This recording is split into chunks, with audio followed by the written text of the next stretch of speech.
Well, welcome everybody. I've got some questions for you. Do you know students who are always disorganized, have trouble starting or finishing tasks, procrastinate? They know what to do, but just can't get the work done. Perfectionists, and that slows them down to finish work, or slow to do the work, but when it's done is perfect. Get upset by minor things. One day, get heaps of work done, and the next day, nothing. A lot of the things I just talked about to do with executive functioning. Now, don't turn off and go, executive functioning, what's she talking about? Executive functioning are all the skills you need to execute something, to get something done.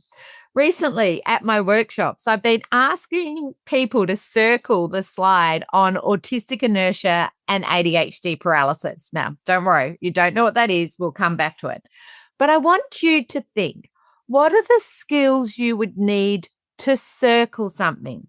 What fascinates me is when I go around and ask people, so many people focus on the fine motor skills. Oh, you'd need to be able to draw a circle. You'd need to be able to hold a pencil. Well, this is all true. I'm not saying you wouldn't be able to do that. But you know what?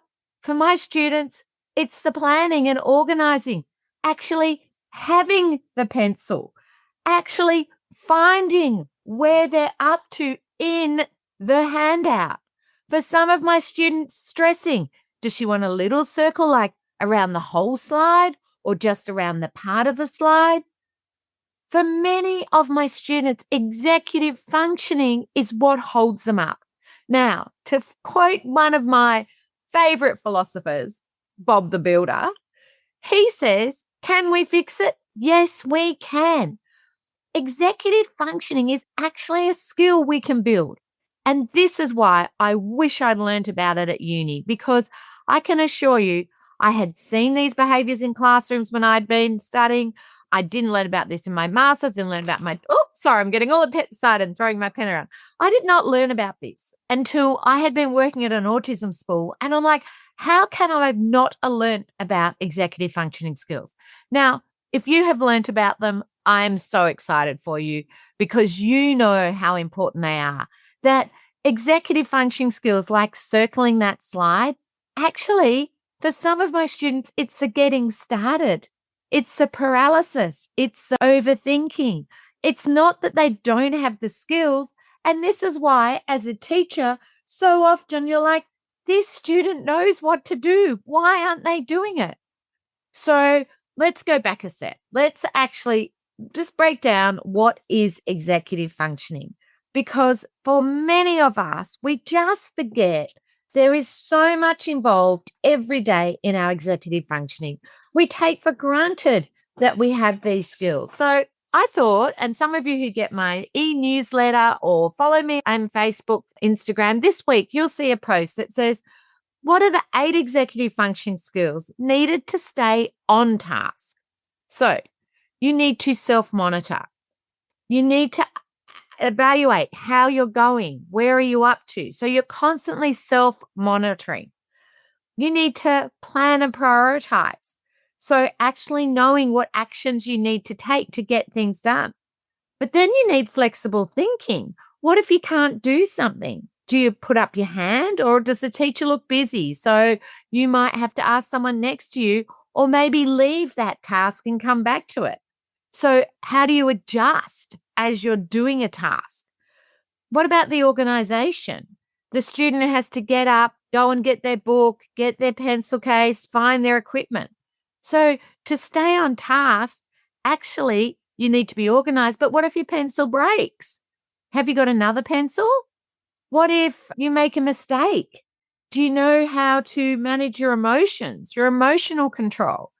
If you don't get to finish, like some of my students, or you don't get the partner you wanted to do the task, or something goes wrong, is this a student, if they make a mistake, they catastrophize it? Or what about your impulse control? What about if you really excited about the colouring in part of the activity or a part of the activity? I don't know, in secondary, there might be a really exciting part. But you have to do the boring stuff first. Can you control your impulses, or do you go straight to that? Or if it's group work, do you know how to turn, take, and share and not interrupt because of your impulses? And task initiation, which is autistic inertia and ADHD paralysis that I'll talk about in a moment. And I mentioned before, they're getting started. Because I remember in the class when I was teaching, so often I would have a student who, unless I went over and went step by step what needed to do, they could not get started. And I am sure there are a lot of people who have seen that, where it's at home or at school, in early childhood, right through to secondary, that task initiation. And the other thing we would need to stay on task is working memory.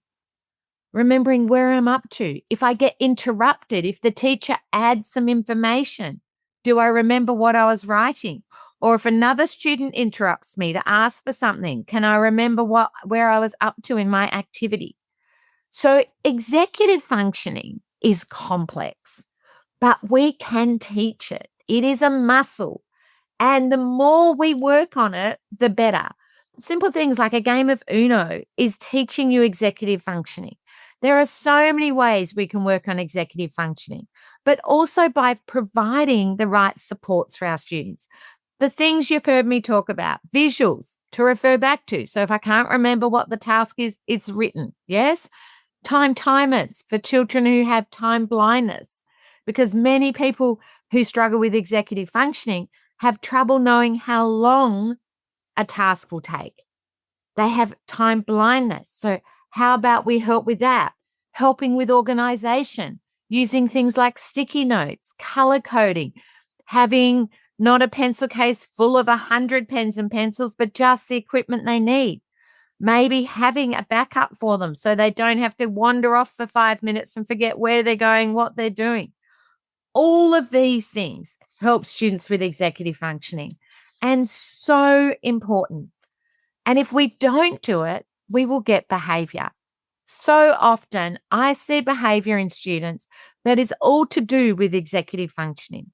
So we need to work on these things. A child who comes back dysregulated, often it's because they cannot regulate their emotions. They didn't get a turn, their impulse control. So boom, now they're going to have a big emotion about it.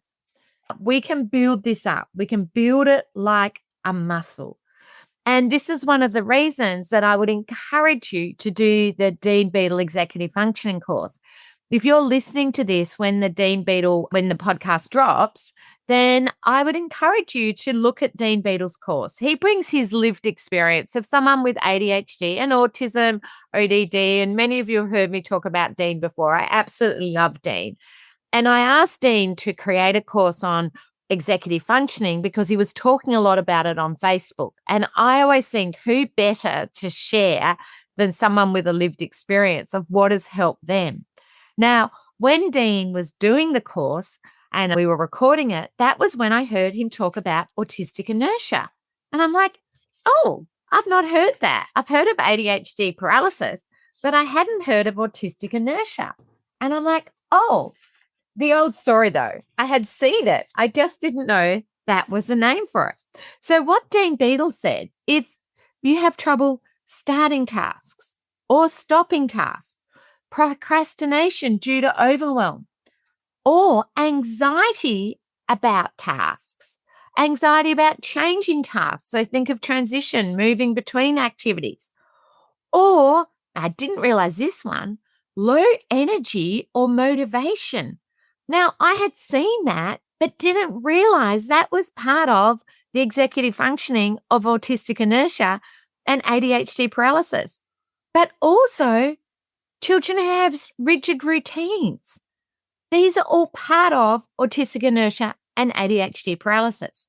Now, in the course, Dean goes into so many practical strategies that make a difference to him and the people he knows. And at the end of each lesson, I've actually done like a lesson summary of the top takeaways.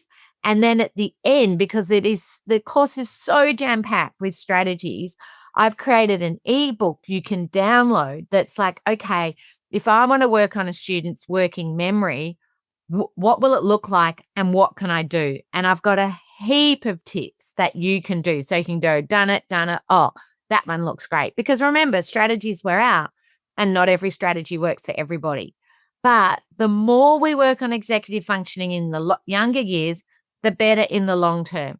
But if you have a child in year 10, 11, 12, this is where the executive functioning starts to show up the most. The difficulty with this, the planning, the prioritizing, the organizing, when the pressure's on and then they don't sleep and their emotional regulation. So all of these things are intertwined. So the younger you can work on this, the better. Now, some strategies that help from Dean with autistic inertia and ADHD paralysis is do something to increase the dopamine, like listen to a song or eat something before work. So some of my students might be best when they come back from morning tea or lunch, having a little snack or having a drink or doing a brain break. Remember, a brain break can be movement, it can be toilet, it can be eating. So what would give this student that hit of dopamine? Or listen to some music. Now, if you've been to my workshops this year, you would have heard me discuss that a music therapist told me that actually the gaming music or soundtracks to favorite shows are some of the best music we can use for our students. So have a little play with that. Get their body moving for a little moment, okay? And help the brain out of that freeze state. So if you're seeing a student just sitting there, going over and telling them to start work's probably not going to work. But how about you send them out on a job for you? How about you get them to do something in the room if they're a student who doesn't want to get up? Some of my students don't want to get up and do star jumps. That's not really their style. Some love it. But if you can just get them up and moving and then get them to sit down. A brain break can be something small, or just tell you 2 fun facts about something that they love. You get them talking about their special interest. That can be a little bit of a brain start. Like it's like a jump starting your car in the old days. Gosh, I haven't done that for 100 years. Okay. Start small with the part of the task that feels most doable. Again, if you've been to my workshops, I've shown you that traffic light system. This would be ideal. Start with what you can do. Look at the whole task and go, which bit can I do? Because if you start with something hard and it's already feeling hard, you're going to get overwhelmed. I love that. Think of ways to add a reward and accountability to the task so that now, next, later, or when and then. When we get this, then we can do that. The quicker we get it done, the quicker we can do this. Using some of that language. Now, you're probably going, but Sue, they should know that. Do they? Do they? Do they really know that? Because so often we say it verbally, it's not as that visual. And if you're feeling overwhelmed, you might know you could get it done, but maybe you just need that quick reminder. Okay? I love using the language. Remember when we get this done, we're doing that, because they might have forgotten. They might be feeling overwhelmed and they're starting to just get so overwhelmed that autistic inertia or ADHD paralysis, they can't remember the exciting things that are coming up. I like this one. Have someone sit next to them to help them feel more anchored and like they're not in it on their own. So think about who you group them with. Are you grouping them with someone else that's stuck? Are you grouping them with someone who's like whizzing through their work? So they look over and they're like, I'm so far behind. I don't know where to start now. You know, sometimes it is really nice to know other people are struggling with the same things. I think that is such a good idea, and a real reminder that sometimes it's nice to know other people are like that. Don't wait until they have more time or it feels right. Starting is half the battle. So true. On the weekend, we had a hard rubbish. Our street, maybe once a quarter, we have a hard rubbish. And it just forces me into action because I know I can put all the rubbish out the front and it'll get picked up. And so therefore it forced Andrew into action, it forced my son James into action. I went up in the roof, got down some of our stuff that needed sorting through. But if we didn't have a deadline for today, I wouldn't have done it. But the truth is, there's no point thinking like, wait till Monday. I just had to get it done. And sometimes it's just the get it. Don't wait for it to feel like the right time. This weekend, having that deadline made it the right time, which is what comes to the next one, which was probably my biggest takeaway from the Dean Beadle Executive Function course that I'm using all the time. I was in a year 7 class a couple of weeks ago and I did it with them. And it was the teacher had written some stuff on the board. These children were neurodiverse. They're feeling quite overwhelmed. You could see just copying off the board was hard for them. There was their pens, a lot of executive function challenges, and the task seemed overwhelming. And I said, let's just get the first one down. So instead of writing all 5 down. So Dean says, let's just do 5 minutes. So let's just do the first task. It just takes the pressure off. So let's just get 5 minutes done. So maybe put the timer on for 5 minutes, which is what Dean talks about. And then once the 5 minutes is up, decide whether you're going to keep going or not. So with these 2 boys in this year 7 maths class, I'm like, let's just get the first one done and see if we can do the rest after. Let's just focus on that one. So you might have a piece of paper and cover the worksheet and just have the top, let's just get that bit done. Or you might fold it. Let's just get this one done. Or circle 2 things. Let's just get that done and see how long that takes. So taking a bit of the pressure off, I think that can make a big difference. So I have found understanding autistic inertia and ADHD paralysis a game changer. This is just one of the things that Dean Beadle talks about in the executive function course that I think you would absolutely love. Now, I did a little exercise today. I'm laughing. If you could see me now, you'd be like, oh, Sulaki, why are you laughing? The reason I'm laughing is, as you know, ChatGPT is amazing, right? So I put the course through ChatGPT and said, list the problems for teachers this course could solve. And it came up with 30, but I just want to tell you what it said. Students struggling to start tasks, difficulty transitioning between activities, challenge with time management in class, students becoming overwhelmed by multi-step instructions, difficulty with homework completion, struggles with organizing materials and belongings, challenges in planning long-term projects, students appearing lazy or unmotivated, difficulty maintaining focus during lessons. Number 10, difficulty with emotional regulation in classrooms. Number 11, challenges with adapting to changes in routine. Number 12, difficulty with self-monitoring and self-regulation. Struggles with prioritizing tasks. Challenges with working memory affecting learning. Difficulty with impulse control in class. Struggles with flexible thinking and problem solving. This one was interesting. Challenges with initiating social interactions. I'd forgotten that Dean talked about that as a huge challenge for him. I think we forget that. So when you ask students to find a partner, that's asking them to initiate a social interaction. So you might get a student who's wandering around, just sitting there, waits till last. Oh, so helpful to understand that that is part of executive functioning. Oh, this one's interesting.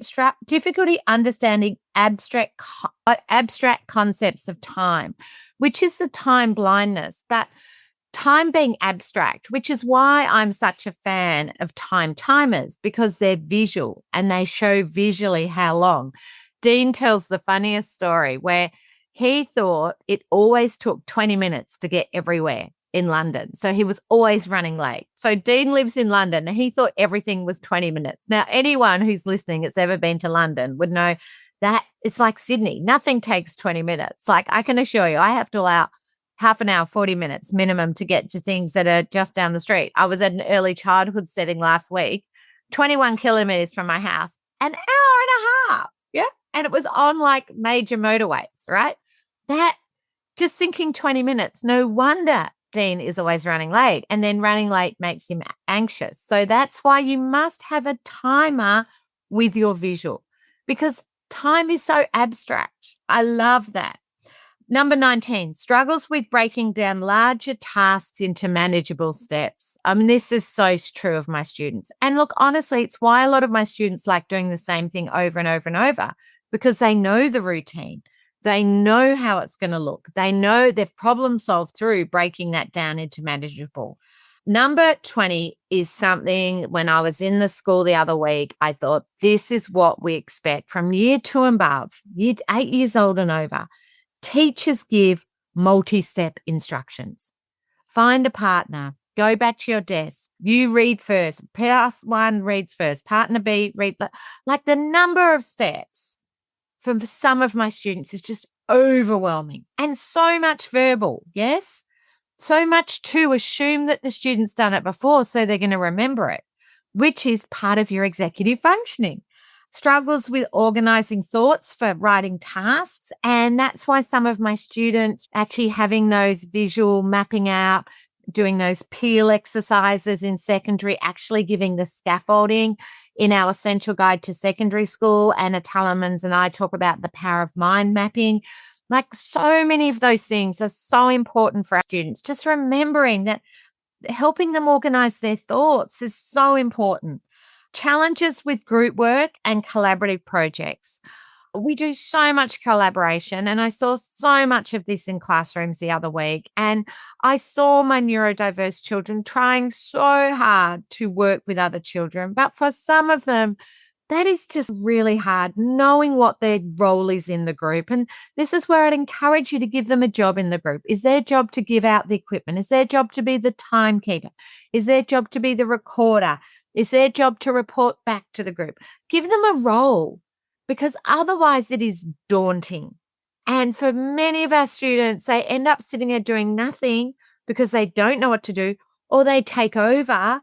And again, the executive functioning skills to work in a group, huge, huge.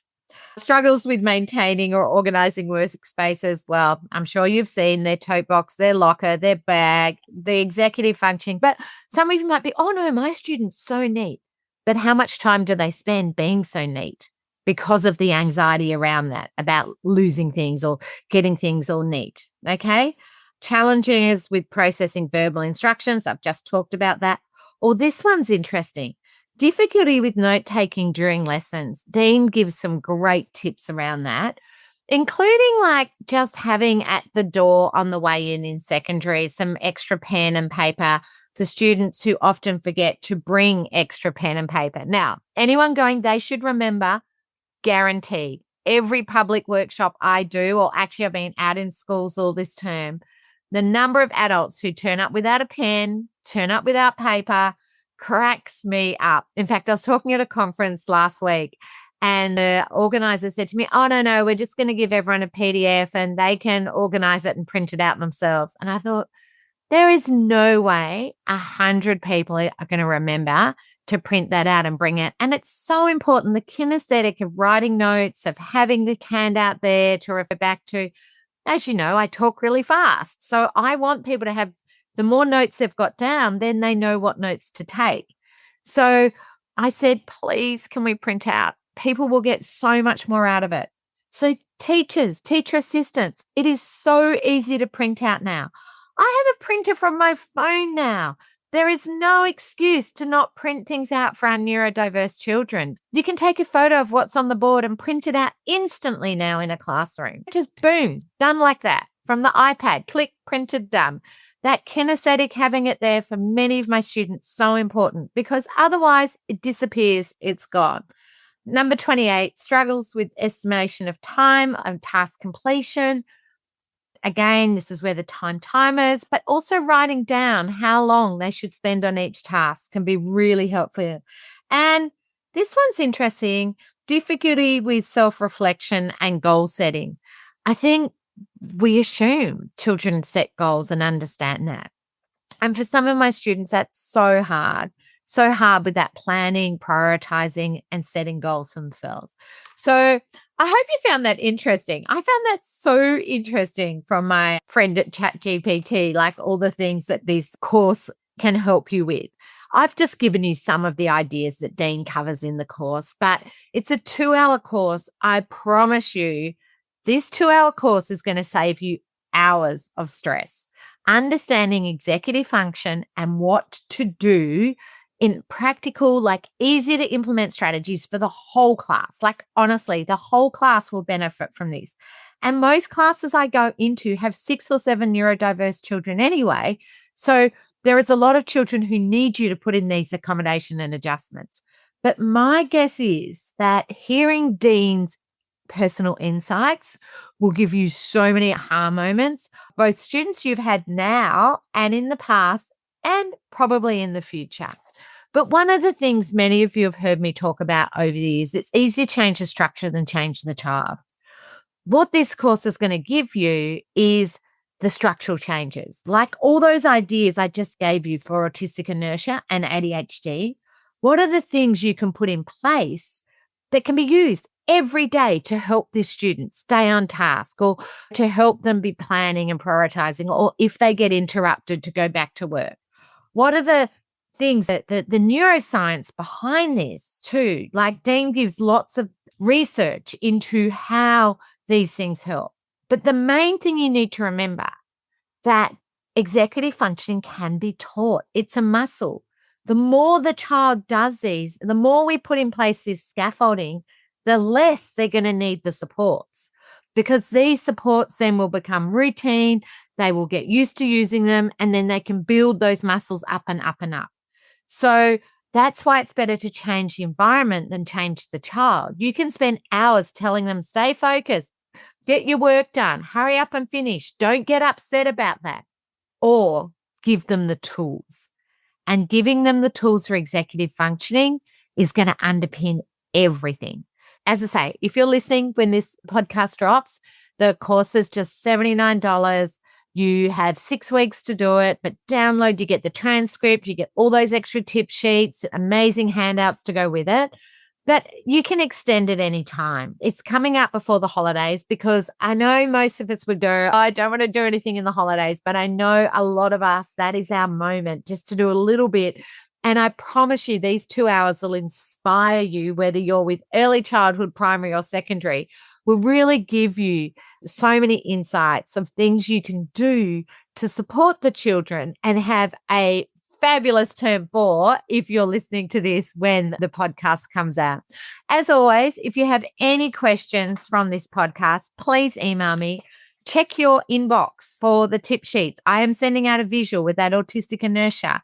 I'm sending a tip sheet with those, what you need to stay on task, so you remember what are all the things that are required for executive functioning. And I hope you've got some great tips and strategies, as always, to make a difference to you and the children you know.